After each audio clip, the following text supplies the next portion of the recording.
Un plat 100% végétal dans l'assiette des clients, c'est le défi que s'est lancé Georges Ayoub, le gérant du premier restaurant vegan à Tours. Jusqu'à 25 couverts par jour, il n'a pas de mal à remplir sa terrasse.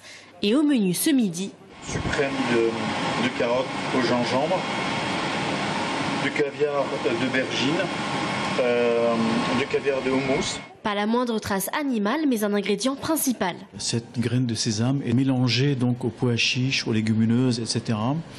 Ça génère de la protéine végétale qui peut représenter un excellent complément ou un substitut aux viandes blanches et rouges. Après les vidéos chocs de l'association L214 dénonçant les conditions d'abattage et les scandales alimentaires à répétition, la prise de conscience est telle que beaucoup arrêtent leur consommation de viande jusqu'à être adeptes du véganisme. Une pratique qui exclut de l'alimentation viande et poisson, mais aussi produits laitiers, œufs et miel, et qui bannit de la garde-robe tout autre produit issu des animaux ou de leur exploitation. Principalement en cause, l'industrialisation selon Hélène, une étudiante tourangelle de 24 ans. La santé, l'éthique et puis l'écologie sont trop ancrés pour que je puisse avoir envie de la viande. Aujourd'hui, je ne pourrais même pas trouver ça bon.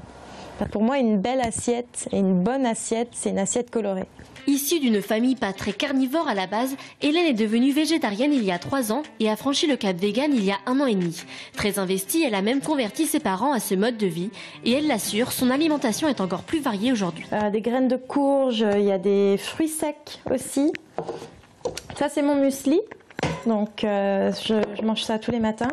Uniquement donc des produits d'origine végétale, de quoi donner des idées à cet entrepreneur que nous rencontrons chez lui dans le Vieux-Tours. En juin 2015, il a ouvert la première boucherie végétarienne de France.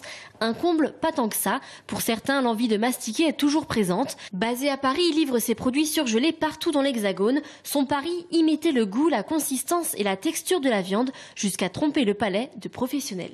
Des bouchers se sont trompés et ont pensé que nos produits, c'était de la vraie viande.